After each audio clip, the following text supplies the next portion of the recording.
Hey everyone. This week we're going to take things on a bit of a lighter side as I explain to you the difference between satire and parody. So in your notes, go ahead and jot down these two definitions on this first slide and I'll break them down for you, and then I have some examples on the next couple of slides. All right, so satire is a work that ridicules the shortcomings of a specific person or institutions as an attempt to bring about some kind of positive change. So we satirize someone or an institution like education or politics or religion or the business world because we don't like the way things are and we want people to grab people's attention, make them laugh, but then also make them pause and think more heavily about the subject at hand. Whereas parody is a work that makes fun of another work by imitating some aspect of the original piece's style.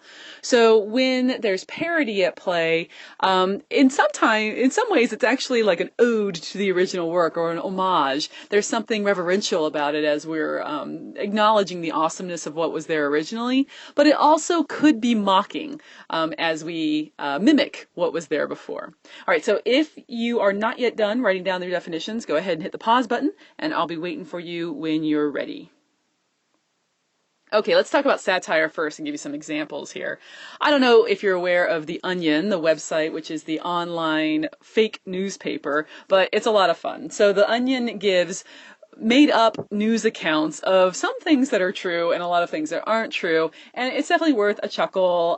It's got this fake news kind of quality to it, and if you have 5 minutes and nothing to do, maybe go check out theonion.com and read a few headlines and you'll see what satire looks like.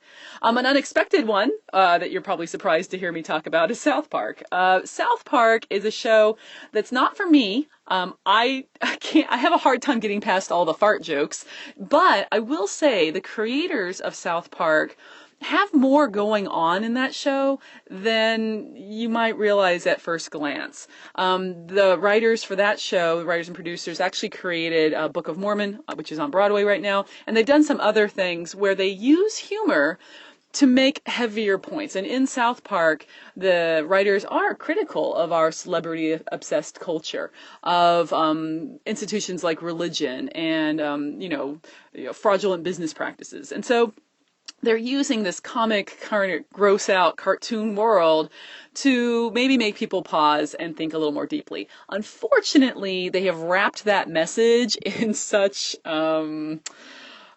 inappropriateness that for some people like myself, I'm not interested in spending half an hour wading through that to get to some little nugget of awesomeness. So just know that there's satire for different audiences, and I fear that the 12-year-old boys who watch South Park are missing a lot of the satire as they're just laughing at the fart jokes. Satire that I enjoy though are the news programs, the fake news programs, I guess you will, on Comedy Central. So we got The Daily Show with Jon Stewart and the Colbert Report. I can't even say it. Now, these two shows do a great job of talking about real news events, but doing it with a satirical edge. So we're not supposed to take them too seriously, and yet there are undercurrents of pretty heavy things, and they are giving social commentary in the, package of humor. So those are some great examples of satire you might want to check out. Parody, on the flip side, takes an original work and just mimics it and makes fun of it. Sometimes it's because you're such a super fan of the work, and then other times it's because you are making a point and you're critical of the original. So I guess there's a new kids show version of the Mad Magazine stuff on Nickelodeon or one of those channels. When I was growing up, it was an actual magazine. So they always, take whatever is relevant in pop culture and politics, and then they sort of do a spin on it. Another example you might not be familiar with is this book, A Million Little Pieces, by this guy, James Frey. A couple of years ago, he created this nonfiction account of his battle in drug rehab, and it's very compelling read. It's very stark and rough, and it definitely grabs your attention. And he grabbed the literary world's attention, and it became an instant bestseller. Oprah Winfrey was in love with the book. It was one of her like book club selections, and he sold millions and millions of copies.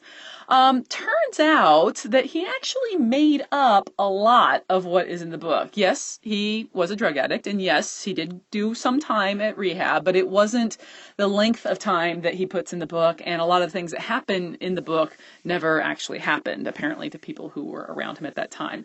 And so a parody version came out, and you can find it on Amazon. So instead of A Million Little Pieces, like his life is falling apart, he feels like he's in a million little pieces, it's A Million Little Lies. Aha.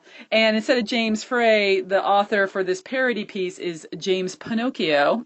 His nose is growing. I think it's funny. The cover art, right? The hand with the little tiny sprinkles, representing, him falling apart, is now a foot with the big sprinkles. So it's a little bit of a ha-ha to those in the literary world who know of it. The Simpsons do tons of these parodies. If you've ever seen the Treehouse of Horrors, Halloween specials, that sort of thing, almost all of those are parodies of famous tales of terror. So there you go. You now have, I hope, a pretty good handle on the difference between satire and parody. I love them both and enjoy them, and I hope you do as well. All right, that's it for tonight. I will see you guys tomorrow.